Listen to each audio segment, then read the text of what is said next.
Welcome back, everybody. This is going to be another video that's going to be kind of around the wrap-up of a 2017 year. My name is Nick. I'm Mike. And I'm Travis. And we're going to be talking about the best game that we played this year. We've been having suggestions about monthly recommendations on games that we've played or anything like that, but we think that this will be a fun idea just to talk about some games that we played this year and that we loved. But just as a heads up, this isn't going to be games that necessarily came out this year. This is just going to be games that we played this year that we basically fell in love with. Yeah, because and some of these might not be a surprise. Most of them probably won't be. Actually, mine are probably going to be surprising. I don't talk about these games often. Yeah, we'll see. Well, then I'm going to start off with mine just as a heads up, because this one, I want to talk about this one so much more, and I know I bugged the ever-living crap out of Mike and Travis when I was playing this game. And it's extremely, extremely close to the other one, but it just barely get it off your chest. I'm sorry. It's Undertale. Holy crap, Undertale is so good. So for people who don't know, Undertale was made in 2015 by a guy named Toby Fox, and literally if you have to list any single aspect of what you think is an important game element, this game has everything. A unique combat system, incredible music, lovable characters, its writing is amazing. Everything about it is perfect. It's an RPG that was basically inspired by Earthbound, and Toby Fox is just a legend. And one of the things that's so different about Undertale, first of all, if you haven't played it, play the dang game. It's a 10 out of 10 game almost everywhere for a reason, and almost all of the boss fights are unique and lovable, and no matter what path that you go to, it's kind of a game where you get to pick your own path, whether you can go the pacifist route where you don't kill anybody, or you can go in a genocide route where you kill everybody, or a mixed route where you kill some bosses and you don't kill others. The ending that you get is most likely going to be very unique, and I believe there's 12 different endings, but holy crap, Undertale is amazing. Everybody needs to play it. I am geeking out about it right now. Well, I would agree. I've never played it too much. I've never beaten it, but I've always wanted to. I'm on my second playthrough right now. Yeah, well, that's the thing. But that's my point. Is it's the kind of game you can play over and over because there's so many different ways to play it. Yeah, the replay value is insane, and it's a short enough game where it's you don't have to suffer too much if you actually replay it. It's not a 20-hour game to get through. No, it's decently short. Yeah, well, and I like games where you can look up playthroughs from other people online, and the titles are oh, I'm gonna do it pacifist, or I'm gonna do the genocide, like you mentioned. Everyone plays the game differently, and there's so many different ways to play it. There's no right way to do it. Oh, it's no, there's not. Yeah, you can tailor it to fit your style, and I think that's super cool. And Undertale is just, I'll just be straight up honest. Everything about it is amazing, and the end of I won't give any spoilers about how the game ends or anything, but at the end of the game, my initial reaction was, holy crap, that hurt. And I was I never had so much of an emotional tie to a game in that way, and I never thought it was possible. Out of every RPG that I've ever played, this is definitely one of my top three. It blew me away in every single expectation I had. So sorry. Yeah. I want other people to talk about games that they love, but I would talk about this Undertale for an hour if I could. So somebody else go. And I don't blame you. Well, I can do mine. Well, it's hard for me because I have games that I liked from 2017, but I'm not going to mention those here. I'm going to save it for the other video that we're going to make. So instead, I'm going to talk about a game. Well, I guess this game did come out this year, actually, but it's not one of the special ones. I'm doing a really bad time talking here, but I'm talking about Assassin's Creed Origins. I'll just say Really? That. Yeah. This game I got super addicted to, and the reason I want to mention it here and not in the video we're going to make, which is about games that came out in 2017, is I don't feel like it's as important as two of the other ones that I'm thinking of, but this game is so incredible. I love the Assassin's Creed series, but I can admit they did kind of hiccup a little bit with Assassin's Creed Syndicate and Assassin's Creed Unity, which weren't bad games, but I felt like they were just trying to hash these games out a lot. They were doing thing that... I was just going to say, I hear the gameplay got a really, really good, but at the same time, there's so many other aspects that kind of suffered when they were improving the gameplay. You mean for Unity and stuff? Yeah. Well, I've heard it for Assassin's Creed 5. Yeah, well, because that's the thing is Assassin's Creed Black Flag was so incredible, and I feel like they kept trying to fix it, and they started to fix problems that weren't really there, and I think that sort of made it a bit weird. But with Assassin's Creed Origins, I think they took a year off, and they took a step back to see what really needed to be pieced together, and they made a masterpiece. This game reminds me more of Witcher 3 than it does Ooh. Assassin's Creed. But to me, that's amazing because Witcher 3, I think, is way better than Assassin's Creed games. So I'm glad that it sort of fit that style instead. The combat in it was super great. And I think I'm a little bit biased because, like, as far as, like, history goes, I love studying ancient Egypt. I have a couple books at home that are about ancient Egypt. So that setting itself is so fascinating to me. Being able to climb pyramids, ride camels, you go hunting for, like, hippopotamuses and crocodiles. But then this game also has, like, the Romans and the Greeks, because during this time period with Cleopatra, the Romans and Greeks were very heavily involved in Egypt.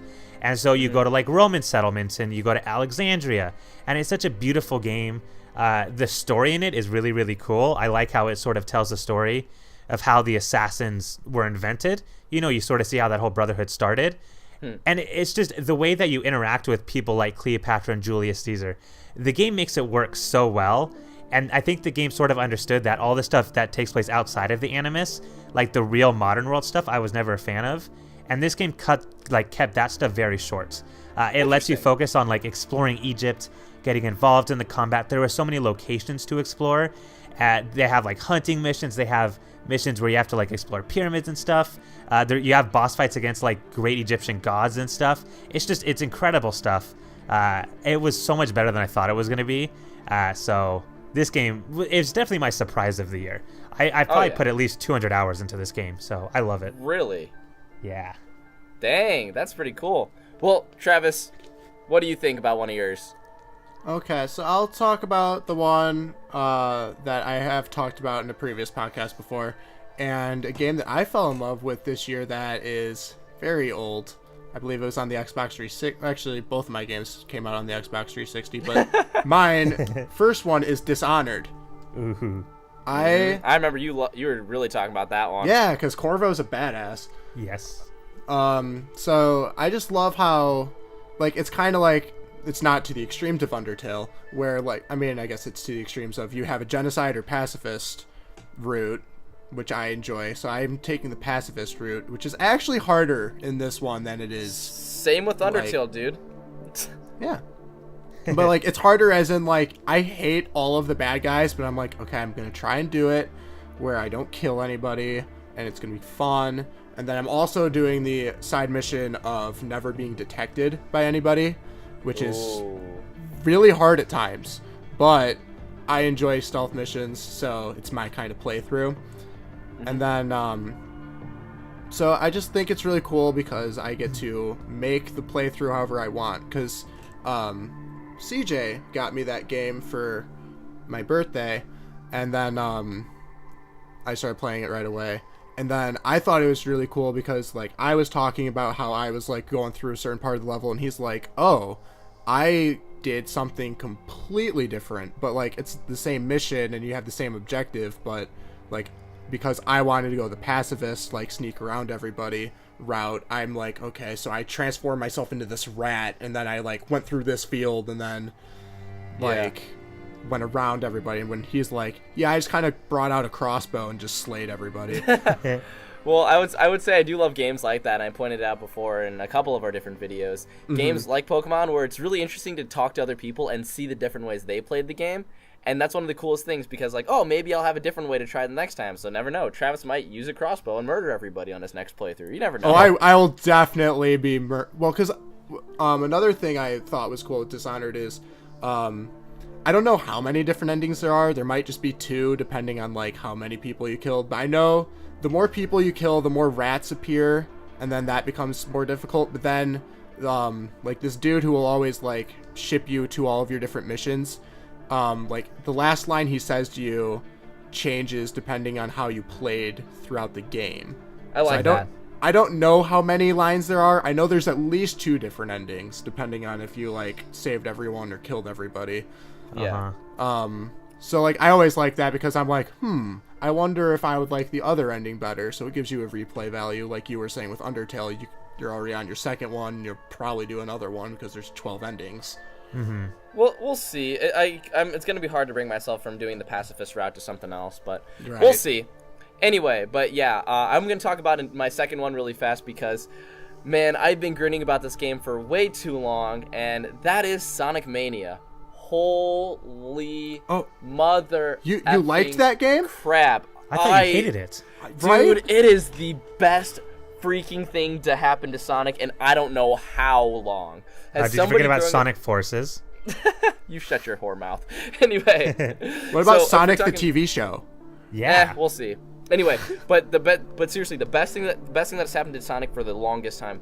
Basically, for those of you who don't know, or if you lived under a rock when everything was going on, Sonic Mania is a return to the classic 2D Sonic formula, and there's just certain things that it did that blew me away. But I will say that this game is not meant for everybody. So for somebody who's, I guess, more of a modern gamer, usually prefers a lot of FPS kind of games and stuff like that, I would not recommend this to you. But for somebody like me, as I explained before, who grew up playing the Sonic the Hedgehog on the Genesis, Sonic the Hedgehog 2, Sonic the Hedgehog 3, Sonic and Knuckles, all of those older games, and then you hear people saying, oh, Sonic was never that good. That's a lie. Look at the sales. Sonic was a huge icon that was giving Nintendo a huge threat before Sega shot themselves in the foot. Anyway, sorry, not the point. So Sonic Mania has done so many good things about reinventing the formula too, and especially for people who've played those older games, you can see the nods to classic Sonic and the innovative ways that they're keeping the formula going there. There's still more to do with the 2D Sonic formula, and I'm very happy that they showed that in Sonic Mania. And man, there's too many to reference. Like the Sonic 3 kind of screen, you have nods to the old games. Like one of the boss fights is literally Mean Bean Machine. Oh my gosh, like when I was playing this game, you can even ask Pat. The whole time, I had the biggest, creepiest smile on my face. Oh, sure, that too. But the biggest smile on my face, because I literally could not stop smiling. It's the perfect game for somebody who grew up playing classic Sonic. Perfect. It's a 10 out of 10 game in my mind, and it's barely beat out Undertale. And it hurts to say that because I love Undertale so damn much. I'm on my third playthrough of Sonic Mania. Great music too. Oh no, the music is amazing, which that's just another. Yeah, I was about to give that a quick mention. One of the times I went to visit Nick back at school. Oh God, you listened to that way too many times. Well, he was just listening to the Sonic Mania soundtrack, and I don't even think you started playing Sonic Mania yet. You were just already in love with the soundtrack. Yep, you're right. You're absolutely right. So, like, everything about this game was just perfect. Like the Friends opening thing done by Hyper Potions, it's, oh my gosh. I'm sorry. I know I'm geeking out about it again, and I'm gonna have to stop soon. But the main message of the story: if you love old classic Sonic, and it was something that you grew up on, this is going to be not only a nostalgia blast, but it's also going to be something that is going to make you excited about possibly a future Sonic Mania. Because I loved Sonic Generations, and I thought this was a really fun game, but that was kind of like a spark saying, oh man, this is really cool, I hope to do more of it. Sonic Mania was an atomic bomb saying, holy crap, this is what's possible if Sonic Team isn't stupid and listens to its fan. Christian Whitehead, Pagoda West Games, shout outs to you guys are awesome. Yeah, it was pretty incredible. It blew everybody away. And I mean, you saw other 2D games like Cuphead and whatnot that had such a huge impact too this year. So I mean, I think that those games are still relevant, and it sucks that you don't see as much of them being made nowadays. Yeah, but they did, like you said, they did have a good comeback this year, and Sonic Mania definitely like sort of led that march. Oh yeah, definitely an amazing game. Oh yeah, huge replay value. The nods to the classic stages are just outstanding. Everything from Sonic CD to just like Sonic 2 with Chemical Plant Zone, and it's a great game. For sure. Oh, man, so many good games came out this year. Somebody else want to go before I just talk about classic 2D Sonic? Yeah, I'll do mine. Well, here's what I'm going to say. So, Assassin's Creed Origins was probably my third favorite game that I played this year. The one I'm going to mention now is my second favorite game that I played this year. I'm not going to talk about my first one, because my first one I want to save for our video when we talk about our favorite games of 2017. Yep. So I'm not going to mention it yet. That game is phenomenal, and I'm super excited to talk about it. Instead, I'm going to talk about Danganronpa. And it's very interesting because this game was not in my top 5 until I played it this year. And then a game came out later that also ended up in my top 5 that came out after we did that whole game where we guessed our top 5. So I've had a lot of new games this year that entered my top 5. But Danganronpa was a huge one because I've never played any game like it. That whole text-based game where it's mostly just speech. It's a visual novel is what it is. It's just words, and then you have the trials where you end up starting to do a few mini games and stuff. And I was torn between Danganronpa 1 and 2. I think I settled on Danganronpa 1 because it was my first time with that kind of game. And so I think I sort of went in blind, you know, not knowing what this style would be like. And I was so blown away by it. I mean, from the very first murder that happens in the game, you immediately go into that detective mode where you want to try to figure it out. And there's so many different plot twists. There's so many different moments where you're happy, you're laughing, you're sad. I cried a few times during that playthrough and during the second one, and even during the third one now that came out. This one has had a lot of amazing moments too. No spoilers, kid. No spoilers. I'm not going to talk about him at all. But Monokuma, like messing with your head like a puppet. Well, and speaking of Monokuma, he became one of my favorite video game villains of all time also. Oh, I love because him. He's so dorky and dumb, but he's also so horrible. Like, he's probably one of the most sadistic villains in any video game ever when you think about the things that he's done. And again, I won't spoil it. And those Monokuma theater moments. Well, that's the thing is he's a horrible sadistic monster, but he's so funny during like those Monokuma moments or during like the sexual jokes he makes and stuff like that. It's the only game where you could have a villain that has like made me hate him and like I cry tears of anger and then I also laugh at it. You know, it's a weird emotional roller coaster, but that's what made me so in love with it. I think that's the thing is that's a style of game that we don't see in America ever. You know, that's pretty much unique to Japan. And there's so many other ones like Root Letter and stuff that were really popular in Japan that just never got popular here. But I feel like Danganronpa really sort of set the stage for this type of game in this country because a lot of people have started to play it. You know, it went from a game that no one heard of to a game that I feel like a lot of people kind of know about now. You know, I feel like I talk to people and people recognize that name. Yep, and also at the same time, if you see a little bit more of an influence coming up with, at the same time, people are talking about Doki Doki Literature Club as well, and that's also on a similar. That's more of kind of what you would think about like a waifu simulator thing going, but it is a very visual. It is a very like text-based driven thing, but that one's more on the weird, creepy side. But I mean, at the same time, it's something similar to that, and it's expanding on the genres that we haven't seen before in the U.S., which is kind of cool. Yeah, or I guess just Western audiences in general. Yeah, for sure. Well, and that's the thing about Danganronpa too is, you know, I like the fact that it wasn't that typical waifu simulator stuff because that's all the stuff that we get in America, you know, is people that just want to play games like that. But Danganronpa was so much different because it did have funny, dumb moments like that, but it also had some really serious moments. When I finished that game, I kind of told myself I would never play another video game like this. And I thought that I would never play a game with a story like this.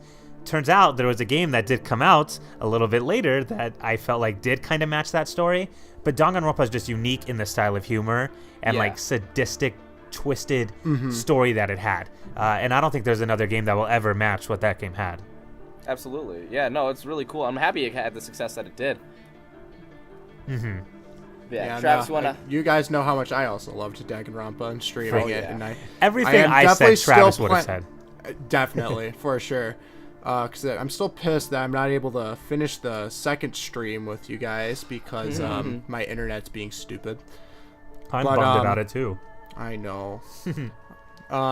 Anyway, so my last game that I want to talk about was actually a game that maybe Sora recommended. It was somebody in the chat of one of my streams said that, oh, you should definitely play Borderlands. And I'm like, okay.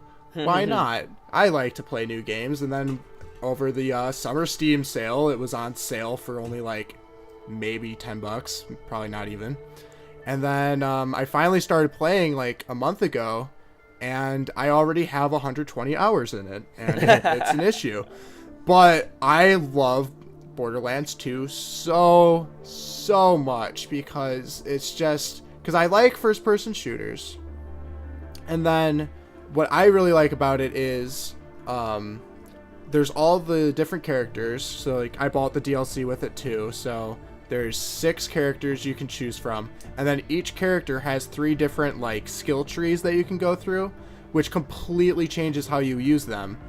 Like, because the person I really like using is Maya, the Siren. So at first I was playing with CJ and I was more using her as a support type. So I was using like the middle tree, and then I decided that I was bored because I couldn't kill anything on my own. I always like had to have him next to me, otherwise I was useless.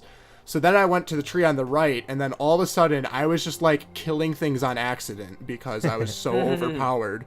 And I'm like, wow, this is so cool because like I am the same person, but I am completely different in what I am doing like while I'm in combat. Right. So like I've replayed the campaign probably 4 times now. 2 times with Maya, and then I'm like halfway through with the Necromancer and halfway through with the Psycho character. Nice. So like, even though it's the exact same story, I still love replaying it because the humor in it is hilarious, and I love Same with Undertale, man. So like, I don't know, it's so different from like different games that have been coming out lately that I just really fell in love with the gameplay. Yeah, go ahead, Mike. I was gonna say that's the thing about that game is like I feel like it takes that style of action and you know, like a shooter type game, but it adds that weird like humor twist to it that I just that I love about it. It's the same thing you said about Undertale, Nick. It's the same thing I said about Danganronpa. It's fun when you take a game that can have sort of a darker undertone and just make it something you can laugh at. You know, like, was Tiny Tina in that game? Yes, she is, and she like, is the greatest character ever. She's so hilarious. So then after we beat the campaign, me and CJ, we went and bought more DLC, and one of the DLCs was literally like all of the main characters like from the first game are playing Dungeons and Dragons with like the new characters from this one. So Tiny Tina was the dungeon master. So she like, you'll hear her just like say something like, oh, and all of a sudden this overpowered boss spawns, and then like a boss that's like 20 levels ahead of you comes out of nowhere and demolishes you. And then all the other characters are like, that was kind of bullshit that happened, Tina. Like, we're supposed to have a chance. And she's like, okay. So then you like respawn, and then it was just so funny because we were playing Dungeons and Dragons, but we have absolutely no control over what anything actually happened. Wow, I never knew there was a DLC like that. That's hilarious. It is the greatest thing ever. I highly recommend getting it because we were literally like peeing our pants because it was just so funny because just the dumbest shit happened because she would make it happen. I'm gonna have to do that now. Yeah, that's great. Man, that's pretty sweet. Well, I think we can go on for hours with this, but I guess we'll try to keep it. I would actually say this is short for us talking about these games that we love. But anyway, let us know. Do you guys have anything else before I close it? No, I'm good. I think we covered majority of things. All right. Well, let us know about your let us know about your favorite game that you played in 2017 down below. And at the same time, thank you for watching. If you have any other suggestions for us, also put them in the comment section below. Bye, everyone. Bye. Bye.